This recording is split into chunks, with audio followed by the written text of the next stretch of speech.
भैया प्यास लग रही है, पिला दो। मेरा भाई इस हालत में भिखारी क्यों बना हुआ है? एक सेकंड इधर आइए। अरे ये क्या हालत बना ली जतिन भाई आपने? ये फटे कपड़े, क्या भिखारी का भेष बना रखा है? पानी पिला दो, पानी पिला दो, बहुत प्यास लग रही है, मर जाऊंगा। हाँ रुकिए, प्रेमजीत, हाँ पानी लेकर आना एक बार जल्दी। लीजिए भैया।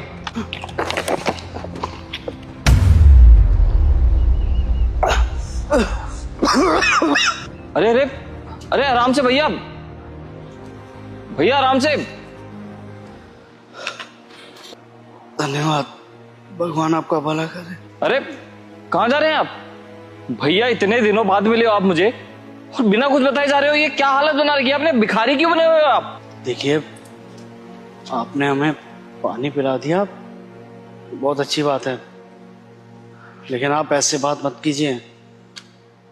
हम तो आपके लिए अजनबी है ना, फिर ये सारी चीजें क्यों पूछ रहे हो आप? आप पुण्य का काम कर रहे थे ना, बड़ा, जाइए बांटिए प्रसाद। अरे भैया क्या बातें कर रहे हैं आप? अरे आपका सगा भाई हूं मैं, और आप क्या कह रहे हैं? अजनबी? अरे अजनबी कैसे हो सकते हैं भैया हम लोग? आप मेरे सगे भाई हो, सगे भाई। अच्छा, तो आज याद आया है तुझे कि मैं तेरा सगा भाई हूं? अरे उस टाइम क्यों नहीं याद आया जब तेरी बीवी ने मुझे घर से बाहर निकाल दिया? उस टाइम कहा था ये भाई? अरे भैया क्या बोल रहे हो आप? ये कुछ सोचो तो सही। अरे भैया मेरी बीवी आपको घर से बाहर कैसे निकाल सकती है? वो तो आपकी कितनी इज्जत करती है। अरे बस बस, बकवास बंद कर अपनी। मुझे ना बहुत अच्छे से पता है, ये तेरी और तेरे बीवी की दोनों की साजिश थी कि हमें गांव से शहर में बुलाया जाए और हमसे भीख मंगवाई जाए। इसीलिए हमारा सारा खेत खलिहान घर बार सब अपना नाम करवा लिया ना तू। इसीलिए करवाया ना ये सब, ताकि तेरा भाई ऐसे दर दर की ठोकरें खाता रहे, भिखारी बन जाए। और देख, जो तू चाहता था वो हो गया। पानी की बूंद के लिए भी तरस रहे हम। अरे भैया कैसी बातें कर रहे हैं आप? अरे मुझे इस बारे में कुछ भी नहीं पता है। और आप तो जानते हैं ना, मैं तो अपने काम के सिलसिले में विदेश गया हुआ था। और मैंने भी अंकिता से पूछा तो उसने मुझे यही जवाब दिया कि भैया ने तो अपना काम सेटल कर लिया, वो सिंगापुर ही रहते हैं अब। और देखिए भैया, सच में मुझे इस बारे में कुछ भी नहीं पता है। अरे अंकिता ने जो मुझे बताया, मैंने तो उसी बात को सच मान लिया है। अच्छा, तो उसने तुझे ये सब चीजें बताई, लेकिन उसने मुझे ये बोला कि राहुल तो चाहता ही नहीं कि भैया इस घर में भी रहे। अरे हमारे साथ इतना बुरा हुआ, हमें लगा सारा किया करनी सब तेरा ही है, तो ही करवाया है सब कुछ। तेरे पीठ पीछे क्या होता था पता है? तेरे पीठ पीछे हमें बेइज्जत किया जाता था, हमें जमीन पे बैठा के कुत्ते की तरह खाना फेंक के दिया जाता था। हमको बोला जाता था कि हम गांव से आए हैं, हमें गोबर की बदबू आती है। इतना जलील किया तेरे बड़े भाई को, जिसने तेरे लिए इतना कुछ किया। हद तो जब हो गई जब अपना सारा यार दोस्त के आगे तेरे भाई को नौकर बोला, हमसे चाय बनवाया, नाश्ता बनवाया, तो और सबके सामने हमें थप्पड़ भी जड़ दिया। सब कुछ सह लिए सिर्फ तेरे खातिर। तू हमारा छोटा भाई है, और हमें क्या पता था कि तू ही हमारे खिलाफ साजिश रच रहा है, तू ही अपनी बीवी को ये सब करने के लिए बोल रहा है। अरे इतना चुभते थे तेरे को तो कभी बुलाता ही नहीं ना रे। हम कर देते, जमीन जायदाद सब तेरे नाम कर देते, लेकिन गांव से याद तो नहीं आते। वहां जैसे थे ठीक थे, कम से कम आराम से मर तो सकते थे। यहाँ क्या ना तो ढंग से जी पा रहे हैं और ना मौत आ रही है हमें। अरे भैया ये क्या नाप शनाप बके जा रहे हैं आप? देखिए दोबारा अपने मुंह से ये सब मत बोलिए आप। अरे मैं कैसे बोल सकता हूँ भैया? मैं आज जो भी कुछ हूँ सिर्फ आपकी वजह से ही तो हूँ। अरे अगर आप मुझे नहीं पढ़ाते तो ना मैं पढ़ पाता और ना ही ये मुकाम हासिल कर पाता भैया। माँ बाप के जाने के बाद आप ही ने तो मुझे पाला है और मुझे इतना बड़ा किया है भैया। मुझे अंकिता ने जो बताया मैं तो उसी को सच मान बैठा था, लेकिन मुझे नहीं पता था भैया कि अंकिता ने मेरे पीठ पीछे आपके खिलाफ ऐसी साजिश रची है कि आपकी आज ये हालत हो गई है भैया। मुझे माफ कर दीजिए भैया, हाथ जोड़ रहा हूं आपके आगे। जो भी हुआ है ना सिर्फ मेरी वजह से हुआ है। हर अगर काम के सिलसिले में मैं विदेश नहीं जाता ना तो शायद आपकी ये हालत नहीं होती भैया। बस भैया, जो हुआ सो हुआ, भूल जाइए बुरा सपना समझ के। लेकिन हाँ, जिसने आपके साथ बुरा किया है ना उसको तो इस चीज की सजा जरूर मिलेगी। अरे आप क्यों भुगतेंगे? भुगतेगी तो वो जिसने मुझसे इतना बड़ा झूठ बोला मेरे भाई के बारे में। चलिए भैया, आप अभी के अभी घर चलिए मेरे साथ। देख, अब जो होना था हो गया, उसको बदल नहीं सकते। हम जैसे तैसे काट रहे हैं अपना जीवन, लेकिन तुझे पीड़ा में नहीं देख सकते। तुझे दुख होगा तो तकलीफ मुझे भी होगी। तू जा, तो अपना जीवन जी, अपना बीवी के पास रहे, वही तेरी दुनिया है। अब हमारा क्या है? आज तुझे दिख गए हैं, कल शायद कोई एमसीडी वाला गाड़ी उठा के ले जाए। अरे भैया, ये क्या कह रहे हैं आप? अपने मुंह से दोबारा ये शब्द मत निकालिएगा। देखिए, आप मेरे साथ चलिए मेरे घर। बस बहुत हो गया, आपने जितना सहना था सह लिया आपने। लेकिन अब आप अपने घर में रहेंगे। अरे आपका घर है, वो मेरा नहीं है। अगर आपने मुझे पढ़ाई लिखाई नहीं होता तो शायद मैं वो घर भी नहीं ले पाता। तो इसलिए वो घर आपका है, किसी और का नहीं। और आप अपने घर में जाने से कतराइए मत। चलिए मेरे साथ, चलिए। हमारा हिम्मत नहीं है उस घर में कदम रखने का। मत कर ऐसा। भैया, मैं आपकी एक नहीं सुनूंगा। आप चलिए मेरे साथ, चलिए हमारे साथ चलिए। ओ मैडम, ये किसी जतिन का ऑर्डर है, बुलाओ उसे। धीरे बोल, तेरा दिमाग खराब है क्या? हमारे बॉस का नाम है जतिन। देख वो खड़े। अच्छा, तो ये है जतिन। अबे ओए मोटे, ऑर्डर ले ले अपना।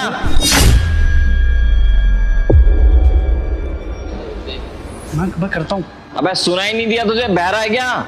अबे ओ, पागल हो गया क्या तू? तेरे को अभी मैंने बोला तमीज से बात कर और उनका नाम मत ले। समझ में आया? हमारी कंपनी के बॉस है वो। इतना बोलने के बाद भी तू उनसे इतनी बदतमीजी से बात कर रहा है। अरे रुकिए आप। अबे ओए मोटे, बहरा हो गया है क्या? लग रहा है चर्बी कुछ ज्यादा बढ़ गई है, तेरे कान भी बंद हो गए। इधर आ, ऑर्डर लेकर जा अपना। अबे ओ, पागल हो गया क्या? तेरे को बोला नहीं तमीज से बात कर, हमारी कंपनी के बॉस है वो। किस तरीके से बात कर रहा है? सेंस है क्या तेरी इस तरीके से बात करने की किसी से? ये 2 कौड़ी का डिलीवरी बॉय मुझसे फालतू बोल रहा है। अरे मैडम जी, आप रुक तो जाइए, मैं करता हूँ इससे बात। इतनी हिम्मत? चेहरा खान, अगली बार हाथ उठाए ना, हाथ तोड़कर हाथ में दे दूंगा। होगा तू इनका बॉस, मेरा बॉस नहीं है, समझा ना? अबे ओए, 2 कौड़ी के डिलीवरी बॉय, तू जानता भी है मैं कौन हूँ? ये बिल्डिंग देख रहा है, इस पूरी बिल्डिंग का ना मालिक हूँ। अबे बॉस हूँ मैं, तेरी तरह ना 2 कौड़ी का काम नहीं करता मैं। अबे ओ, होगा तू इस बिल्डिंग का मालिक, मेरा मालिक नहीं है, तू समझ गया ना? और वैसे भी मेहनत करके कमाता हूँ, मेहनत करके ही खाता हूँ, तो तेरी सुनूंगा नहीं मैं फालतू। अबे तो मुझे दोष क्यों दिखा रहा है? मेरे लिए काम करता है क्या तू? और तेरे को एक बात बता दूं, तेरे जैसे ना 2 कौड़ी के आदमी मेरे अंडर में काम करते हैं, वो भी बहुत सारे। हाँ, बोल तो सही रहा है, बहुत लोग काम करते होंगे तेरे अंडर में, तभी तो तेरी चर्बी इतनी ज्यादा बढ़ गई है। अरे मेहनत कर, मेहनत। हमारी तरह धूप में जब बाहर निकल के काम करेगा ना तो सारी चर्बी गल जाएगी, ककड़ी हो जाएगा, ककड़ी। और तुझे क्या पता कि मेहनत की रोटी कैसी होती है? अरे जब सुबह से शाम तक बंदा काम करता है ना, तब रात को जाके 2 रोटी मिलती है, वो भी इज्जत की। लेकिन तुझे क्या समझा रहा हूं मैं, तू तो अपने बाप के टुकड़ों पे पल रहा होगा, तभी तो बैठे बैठे देखना कितनी चर्बी आ गई है। मोटे गेंडे, तू ज्यादा फालतू नहीं बोल रहा, तेरी तो। सर एक सेकंड, आप क्या कर रहे हैं? कम से कम देख तो लीजिए आप किस पे हाथ उठा रहे हैं। ये ऐसे छोटे लोग जाकर के ना कंप्लेन कर देंगे आपकी, और आपको तो पता ही है पुलिस स्टेशन में ना इन लोगों की ज्यादा सुनी जाती है। सर ऐसे अपनी गरीबी का ढोंग करेगा ना वहाँ पे, इतना इमोशनल ड्रामा करेगा ना कि आपको ही फंसा देगा। फिर सर आपको ही कोर्ट के चक्कर काटने पड़ेंगे, इसलिए आपकी भलाई के लिए कह रही हूँ, इन जैसे लोगों पे हाथ मत उठाइए। सही कह रही हो। वैसे भी ना पुलिस वाले इन छोटे लोगों की बहुत सुनते हैं, खामखा मेरे पल्ले केस पड़ जाएगा। लेकिन कोई बात नहीं बेटा, तुझे ना मैं ऐसे नहीं छोड़ूंगा। तेरी तो अभी कंप्लेन करता हूँ मैं, और मैं यही नहीं रुकूंगा। उसके बाद ना पुलिस में कंप्लेन करूंगा, वो अलग कि लड़की के साथ बदतमीजी कर रहा था। तो रुक तू। हाँ सही कह रहा है तू, कर दे कंप्लेंट, कर दे। तुझे क्या लग रहा है तू मेरी कंप्लेंट कर देगा और मैं डर जाऊंगा? अबे वो मोटे, इस शरीर को ना मेहनत करने की आदत है, कहीं भी कमा लूंगा, कहीं भी मेहनत कर लूंगा मैं तो। और पुलिस में कंप्लेंट करने की बात कर रहा है ना तू? कर दे। तुझे क्या लग रहा है? जेल से तो मैं 3-4 महीने बाद आ ही जाऊंगा, लेकिन जब भी मैं बाहर आऊंगा ना, तेरे इस गेट के सामने बैठा रहूंगा, और जब भी दिखेगा ना तू, हमेशा मोटा, गेंडा, भैंसा बोल बोल कर जाऊंगा। और जब ये सब बोलूंगा ना, तेरी सबके सामने बेइज्जती होगी वो अलग। बेटा तूने ना सारी लिमिट क्रॉस कर दी है, तेरी तो नौकरी गई बेटा, तू रुक जा। शायद तूने सही से सुना नहीं।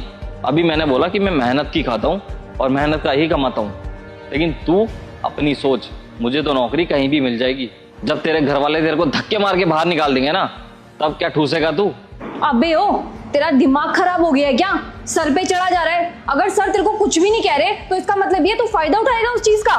मैंने ना अपनी लाइफ में तुझ जैसा पहला डिलीवरी बॉय देखा है जो अपने कस्टमरों से इतनी बदतमीजी से बात करता है। अरे मैडम जी रहने दीजिए, आप मुझे मत समझाइए, इसे समझाइए, क्योंकि मुझे तो अच्छे से पता है जो जैसे बात करता है ना, उससे उसी तरीके से बात करी जाती है।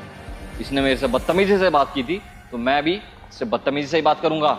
अबे कौन सी बदतमीजी कर दी मैंने तेरे साथ? मुझे तो याद भी नहीं आ रहा। हाँ भाई देख, कितने लोग देख रहे हैं यहाँ पे। तेरी तो इज्जत नहीं होगी ना यहाँ पर, लेकिन मेरी बहुत इज्जत है। अबे सारे के सारे आते जाते लोग देख रहे हैं, पता नहीं कब से क्या बोला जा रहा है मुझे। अच्छा, तो तेरे को याद नहीं है कि थोड़ी देर पहले तूने मुझसे क्या बोला था? अभी याद दिलाता हूँ। अरे सर, ये किसी जतिन का ऑर्डर है। अबे पागल हो गया क्या? दिखाई नहीं दे रहा, फोन पे बात कर रहा हूँ। छड़ कहीं के, दिमाग नहीं है तेरे में। चल निकल यहाँ से। सॉरी यार।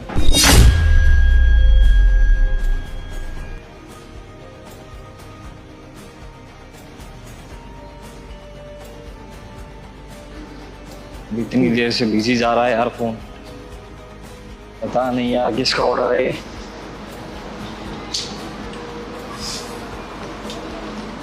जल्दी फाइल रेडी करवाता हूँ। तो कौड़ी का डिलीवरी बॉय मेरी गाड़ी पे टेक लगा के खड़ा है, इसे मैं बताता हूँ। पूरा दिन वेस्ट हो गया इसकी वजह से। हट तो मेरी गाड़ी से। तेरी हिम्मत कैसे हुई यहाँ पे टेक लगा के खड़े होने की? यहाँ पे डेंट या स्क्रैच आ गया तो कौन भरेगा, तू या तेरा बाप? मुंह उठा के आ जाते 2 कौड़ी के डिलीवरी बॉय। निकल यहाँ से, देख मत जाइए अब। अच्छा, तो इसका मतलब हमारे बॉस ने सबसे पहले बदतमीजी की थी। इस बेचारे डिलीवरी बॉय की तो क्या ही गलती है। देखो भाई, जैसे आपके माँ बाप ने आपका एक नाम रखा है ना, उसी तरीके से हमारा भी एक नाम है। और जिस ऐप से आपने ऑर्डर किया है ना, उसमें मेरा नाम लिख कर आ रहा होगा। लेकिन नहीं, आजकल के लोगों की ना प्रॉब्लम ही अलग है। उनकी ईगो हट हो जाती है हमारे नाम से बुलाने। अरे लोग तो भूल ही चुके हैं, जैसे वो लोग काम करते हैं ना, उसी तरीके से हमारा भी एक काम है। जैसे वो लोग समझते हैं ना कि वो लोग इज्जत के लायक हैं, उसी तरीके से हम भी इज्जत के लायक हैं। लेकिन नहीं, पता नहीं क्या हो गया है लोगों को, कैसे कैसे नामों से बुलाते हैं हमें। ओए मुच्छड़, ओए डिलीवरी, ओए बस्ते। अरे हम क्या कोई रास्ते पे चलते फिरते कीड़े हैं क्या जो हमें इस तरीके से बुलाते हैं लोग? और क्या बताएं आपको, हमें लोग पता कैसा ट्रीट करते हैं। अरे किसी किसी सोसाइटी में तो हमें घुसने भी नहीं दिया जाता, और जिसमें घुसने दिया जाता है वहां तो हमारे लिए लिफ्ट भी बैन है। 14वीं मंजिल पे, 9वीं मंजिल पे हम सीढ़ियों से जाते हैं। बताओ भाई, हम लोग इंसान नहीं है क्या? हमें धूप, बारिश, आंधी, तूफान कुछ नहीं लगता? अरे मौसम चाहे कोई भी हो, हम आपका खाना आप तक सुरक्षित पहुंचाते हैं, लेकिन बदले में क्या मांगते हैं? सिर्फ इज्जत। अरे आप लोग इज्जत से बात भी नहीं कर सकते क्या हमसे? अब आप खुद ही देख लीजिए ना, ऑर्डर देने आया हूँ आपका, आधा घंटा हो चुका है यहाँ पे खड़े खड़े। तूफान चल रहा है, मुझे लग रहा है थोड़ी देर में बारिश आ जाएगी, लेकिन हम लोग अपना काम बंद नहीं कर सकते। अब जैसे आपकी वजह से मुझे यहाँ पे लेट हो गया ना, अब रेस्टोरेंट पे जाऊँगा तो वहाँ पे भी 2 बातें सुनने को मिल जाएंगी। कोई नहीं, वो भी सुन लेंगे, काम तो करना ही है ना हमें तो आप लोग कुछ समझते ही नहीं है। देखिए सर, आपने मेरे साथ बदतमीजी की, इसलिए मैंने आपके साथ ये सब किया, ताकि आपको रियलाइज़ हो सके कि आप जब हमारे साथ ऐसा करते हैं ना तो हमें कैसा लगता है। बस, बाकी कोई और इंटेंशन नहीं था मेरा ऐसा बोलने का। अगर आपको बुरा लगा हो तो माफ़ कर देना, सॉरी। एक्सक्यूज मी, देखिए आप सर के सामने इस तरीके से हाथ मत जोड़िए, क्योंकि आपकी तो 1% भी गलती नहीं है ना। और सॉरी टू से सर, गलती आपकी है, और इस तरीके से मैं किसी का भी गलत में साथ नहीं दे सकती, चाहे वो आगे कोई भी हो। आपको इस तरीके से बदतमीज़ी नहीं करनी चाहिए थी इनके साथ। बदतमीज़ी पहले आपने की है, इसी वजह से ये आपके साथ बदतमीज़ी कर रहे हैं। सर वो अपना काम ही तो कर रहे हैं ना, हमारे घर में खाना सुरक्षित पहुंचाते हैं, चाहे बारिश हो चाहे धूप हो, वो बिल्कुल भी कुछ भी नहीं देखते। और डोर टू डोर सर्विस भी प्रोवाइड करते हैं। बदले में हमसे क्या मांगते हैं? थोड़ी सी इज्जत ही तो मांगते हैं। अगर हम उनसे इज्जत से बात भी नहीं कर सकते तो क्या फ़ायदा सर हमारे पढ़े लिखे होने का? आपने बदतमीज़ी की है सर, मेरे अकॉर्डिंग तो आपको इनसे माफ़ी मांग लेनी चाहिए। सही कह रही हो अंकिता, आज पहली बार मेरी आंखें खोली है किसी ने। मैं यहाँ का बॉस तो हूँ, लेकिन एक अच्छा इंसान नहीं। मैंने इनके साथ जो किया बहुत ज़्यादा गलत था। और सच में भाई, मुझे तुम्हारे साथ ऐसा नहीं करना चाहिए था। बॉस होने के नाते कहीं ना कहीं मेरी ये रिस्पॉन्सिबिलिटी बनती है कि इससे पहले मैं एक अच्छा इंसान बनूँ। और अच्छा इंसान जब भी बनूंगा जब मैं लोगों की इज्जत करना सीख जाऊँ। मैं तो इज्जत करना जानता ही नहीं हूँ, बस हमेशा सबकी बेइज्जती करता आया हूँ। लेकिन आपको शायद ये बात नहीं पता, आप जैसे जितने लोग यहाँ पर आते हैं ना, मैं उन्हें अपने से छोटा समझता हूँ और उनकी बेइज्जती करता हूँ। मुझे लगता है कि उनकी कोई हैसियत ही नहीं होती। लेकिन आज समझ में आया कि जैसे हमारा काम होता है ना, वैसे ही आपका काम होता है। और जैसे हम सबसे रिस्पेक्ट चाहते हैं ना, आप लोग भी हमसे रिस्पेक्ट ही चाहते हैं। तो जो भी मैंने आपसे बोला उसके लिए हाथ जोड़ के माफ़ी मांगता हूँ। और वादा करता हूँ आपसे कि आज के बाद मैं कभी भी किसी से इस तरीके से बात नहीं करूँगा, हमेशा सबकी इज्जत ही करूँगा। लीजिए सर आपका ऑर्डर।